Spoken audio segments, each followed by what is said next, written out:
Hi, welcome to the channel. I'm Andy Jenkinson, the caravan industry expert.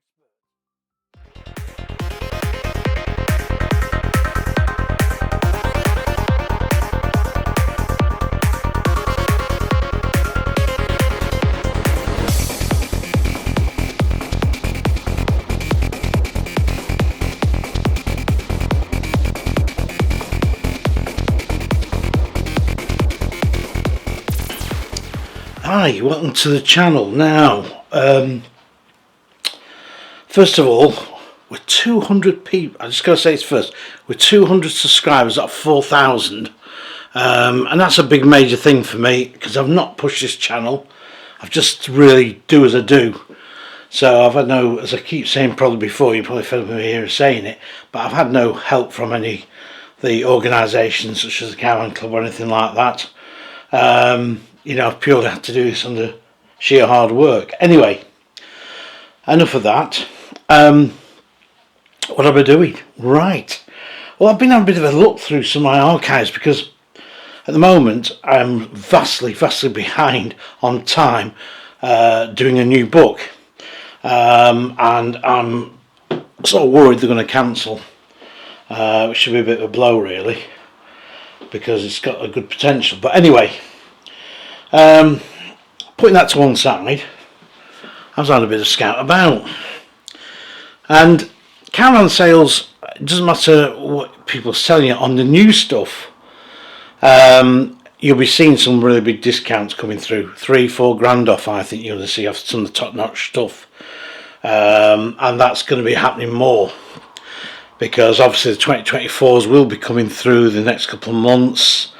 And also they've got to get rid of, dealers have got to get rid of their stock, and it's the same happening with motorhomes. There's a few price drops on those too, but that sent me back thinking, because back in 1980, yes, get the old history book out, the caravan industry, and it wasn't just the caravan industry actually, it was the state of the general worldwide economy was on its backside, to be honest with you.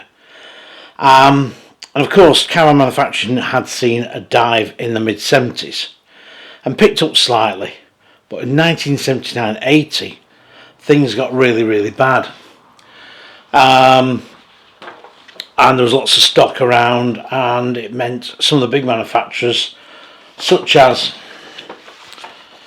get it out here, ABI, literally had to start doing some heavy discounting.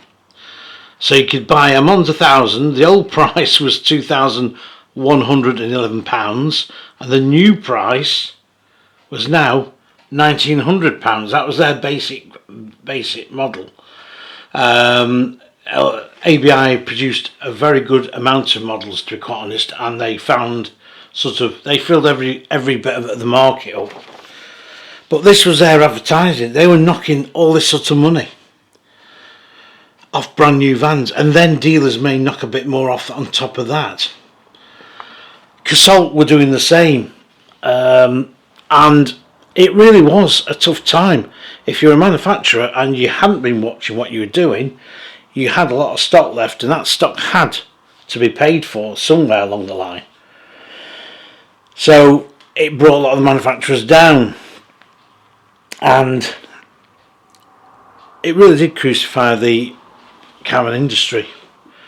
Even the great CI caravans, who were mega size, bigger than your Heimers of today and your Triganos, even they hit trouble in late 81, 82.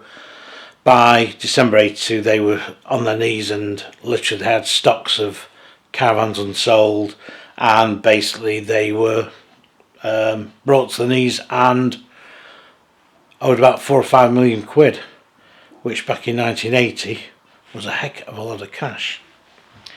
So that's what was happening, and I found that amongst my stuff, and I thought that was interesting. Will we see things like that again? Will we see people like Swift or something like that telling you how much they're going to knock off? They've already been knocking £1,000 off during the June period, but there will be other amounts of cash being knocked off. So you're looking for a new Tourer, a 2023, even the 2022 knocking about. I found a Bailey Discovery D4 at a dealer's. That was a 2022, brand new, unsold, and I reckon you could have got a couple of £1,000 off making that steel if you should want such a van. Right, so the next thing, I was looking through again, and I found this. It was a guarantee card, Eldest Caravans concept. Important. The Eldest Guarantee registration has been designed to help in our market research to ensure Eldest Caravan and our dealer network provide you with the best possible service. So this was basically their guarantee card. This is what you had to do. And Dad had filled it in. Look, JG Jenkinson, Bispham Blackpool. The dealer was Birmingham Caravans, which is still there but just do use now. And the purchase date he'd put on here 16/8/77 because this was a Mistral Jubilee. Now Dad had bought a new Eldest Tornado in 1977, and by the middle of 1977 Eldest brought out a Jubilee Special, their two-berth Mistral, which meant to say, because it was Queen's Jubilee, they built about, I think it was about 100 of them. Maybe not as many as that actually, I can't remember off the top of my head. But they came with different exterior cladding. It came with a Truma heater, a fridge, tinted windows, spot lamps, and it didn't have hot water if I remember rightly.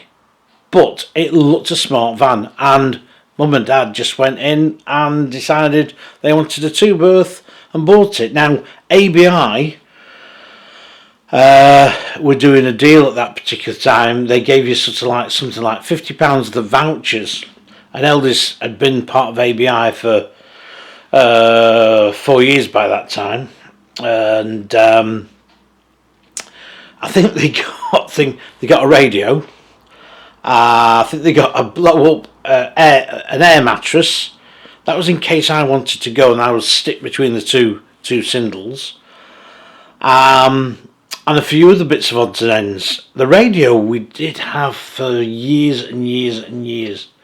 And I think it expired about 15 years ago and was thrown away.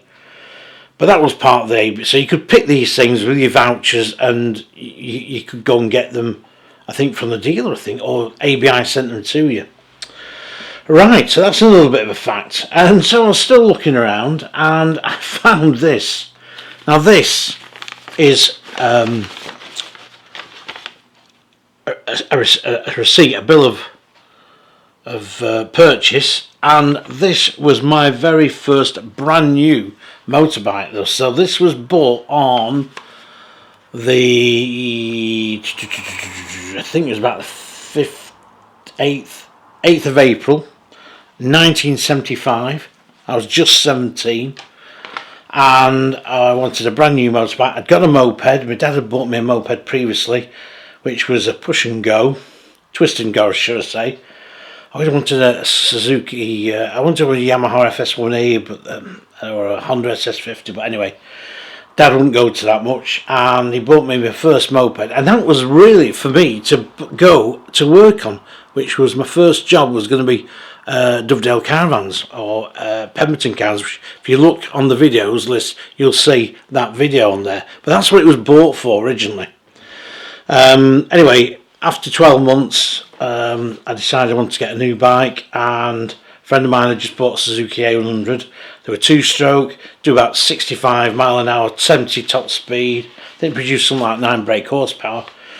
And I was a Suzuki fan, and the price was £260 brand new on the road.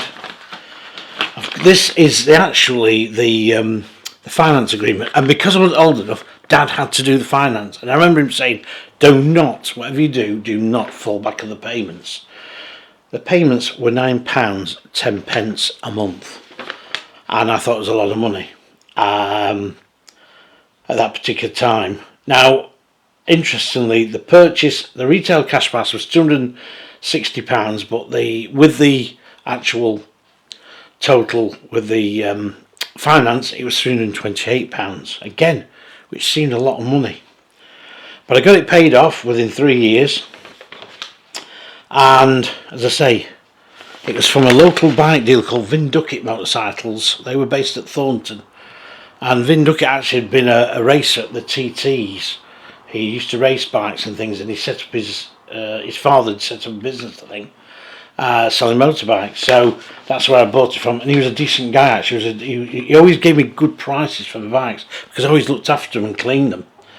And the insurance on this, I've got the insurance certificate here, was £21.80, fully comprehensive. But look at what you had to fill in. There was hardly anything, nothing like there is today. It was literally simple. And I remember we went down to our local insurance place office, and there was this chap there. We sat there smoking a cigarette. It was smoke filled. He was always out open on a Saturday morning. And I remember going down with Dad, and he'd have about three insurance groups to choose from. And I think it was Norwich Union. I think I was under to begin with. I'm not sure. I don't know if it says so on this. But £21.60 fully comprehensive. The National Motor and Accident Insurance Union Limited. Probably they've long gone. But anyway, that's what it was. Wow.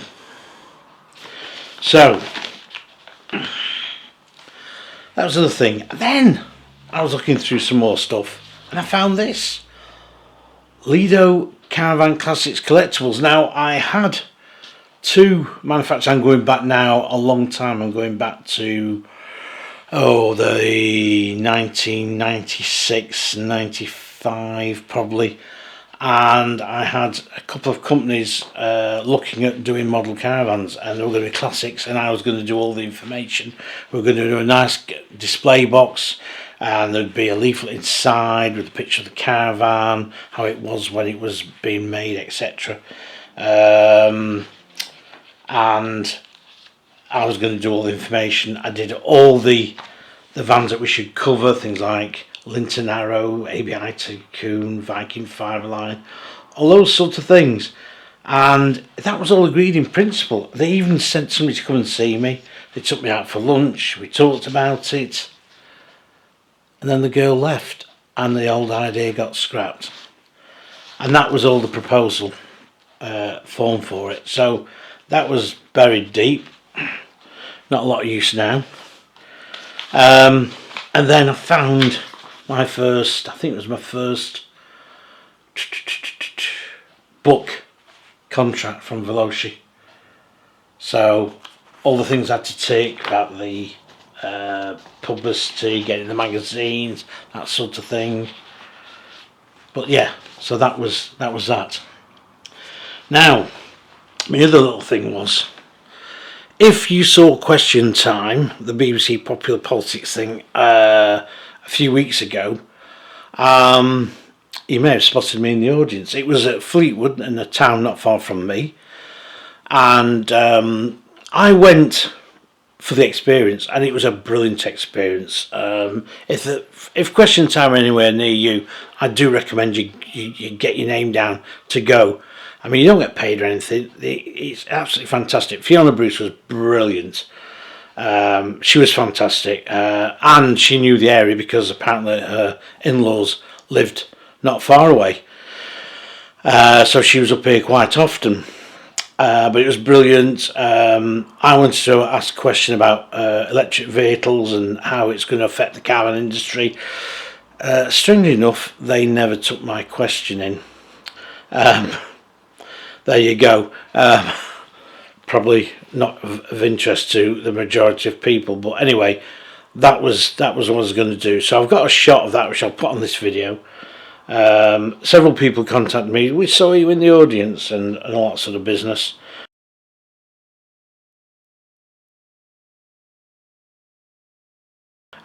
Which was great. It was great fun. I enjoyed it a lot. You were there for a couple of hours, and those hours went very quickly. Now, talking about electric cars, there's been somebody going around towing a small van, electric car, saying all the virtues of it, some of the drawbacks, but I still maintain that electric cars are still not really suitable for towing caravans, and I don't know what sort of length of time that anybody's actually tested it. In other words, has any of these manufacturers who are developing an electric car, have they ever had to tow anything for any length of time over several years? Because electric motors aren't as durable as, say, a combustion engine in a lot of ways. And the fact is that, take for instance, if you're mowing the grass, you've got long grass, an electric mower is not the ideal thing. A petrol mower, more often than not, will cut through it. It's stronger, it's got more stamina, where the electric motor you could even burn out. And I presume, and maybe that's not a very good comparison, but anyway, that's the way I see it. Electric motors can be easily damaged as opposed to combustion. Combustion, it sounds like we're going back to the beginning of the car. Petrol or diesel. And I think it's alright for people to say, oh yes, this is fantastic, I'm told this and I can charge up here and I can charge up there. But yes, they've got to be organised. And there's a guy on YouTube called what they call him? If you look him up, Mac Master I think he's called, the Mac Master. He does food reviews and things like that, but like chip shops and cafes. He's really entertaining. But he also does this thing about electric car, and he's been running one, and he absolutely got to a point where he actually hates the thing. He's had so many problems with guarding, charging, all that sort of thing. Yes, he says it's got its good points, but like he said, the expense of running it is not a lot cheaper than it would be a conventional car. He's got a Porsche. I can't remember which one it is now, electric, but it's. I don't think it's done many miles just to have new tyres on it, because electric cars do use up tyres more because of the torque, the weight, and if they're towing, then I'm sure that's going to put a lot more wear on your tyres. And also, somebody said that some manufacturers do not recommend towing with their vehicles, electric vehicles.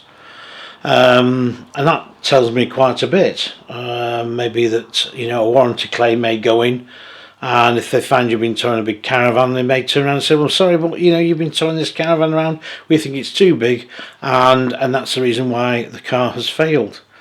Talking to a mechanic for a VW dealership, and he was telling me that problems with batteries was quite common, and people were waiting 3 or 4 weeks because they had to send them back to somewhere or other, and now they were going to have a battery care centre for the VW group of cars, Skoda and Seat and Audi, near the depot, which was going to cost a phenomenal amount of money. So again, I'm really out on the electric cars. Yes, I do see the point, and I do think in towns they're brilliant, absolutely fantastic. I think it's great, but I think for the long-term thing, and yes, we know batteries are getting better, yes, we know they're getting lighter, but they use a lot of the earth's rare and hard to get at sources. I think there's got to be more. There's going to be more ways. Yes, I think there's going to be a market for electric cars, but I don't think it's as big as people think it will be. And I think up to a point, hydrogen is still something I think lurking there in the background, and I think that could be the answer. So that was that. So caravans to test. There's going to be a holiday caravan coming up, an ABI Windermere, but also in the next couple of weeks, as soon as I can release them, I've got some reviews on some 2024 Coachmans. I think there's about 3 or 4 models, I'm not sure now, I can't remember. It seems like ages ago since I reviewed them. They've just got to be edited up, and they'll be going on, I think, around about the 17th of August. So look out for that on the channel. And I hope you've liked the caravan dealerships, where the old caravan dealership was, or the caravan factory was. It's just part of the heritage, and it's just this heritage I just love so much. I'm doing the motorhome book at the moment, and I'm doing a lot of discovering on that and things that I didn't know. I just knew this other stuff. But I've been sort of digging out some other bits and pieces, And I look at companies like this. Now, Ascot Caravans, they were a static manufacturer. They sort of appeared from sort of 1973. And I can remember them coming out, and they soon expanded. But by 1979, they'd gone. And this happened with a lot of caravan manufacturers. It had like a big spurt, and of like sales were good. Monarch were the same. They started off around about 1977, 78. But by 1982, they'd gone bust. Finished. And that happened lots and lots of times in the caravan industry. I'm sure it happened in other industries as well. But anyway, I digress really. But I just find that fascinating. So the trouble is, when I'm looking for things, especially when I'm doing the books, I do get very easily distracted, as a friend of mine says. He says, you're too easily distracted, a moment that I can't get on. Because you're too easily distracted. You're answering people's problems. People say, I've got this caravan, what is it? Can you get me the brochure? Do you have it? And I say, yeah. And I start spending an hour or so hunting around just to give that person information where I can. Not a good thing, really. But anyway, I hope you're liking this channel still. And the big Harrogate show is coming up in September. So if you can make a trip to that, you'll see me there roaming around on the odd day, making a nuisance of myself. And also, I hope that, as I say, you find all the information that I come out with of use. I've had some great feedback off people. Very little in the way of any negative feedback. Any of those that have, there have been a few clowns, I think, but you always get those no matter who or what. But yeah, we're coming up for 4,000 subscribers. I'm 200 off. We need some more. Need more subscribers, so please keep subscribing and please keep watching the channel and please keep leaving your comments. And I'll be back with some reviews very soon, actually. So yeah, family life takes over. Sometimes you've got to do family first and other things. So sometimes the channel may go quiet for a week, but it's not because I can't be bothered. It's just simply because I've got other things to do as well, and family life and having a young granddaughter around takes a lot of time up, and any of you in that position will know that, or if you've got young children, they do take a lot of time up, but they're great fun. Well, I think they are anyway. But anyway, I'll love you and leave you, and I'll see you on the next video. And thank you again for watching the Caravan Industry Expert, Andrew Jenkinson. Now, what to do with that bit of information I had?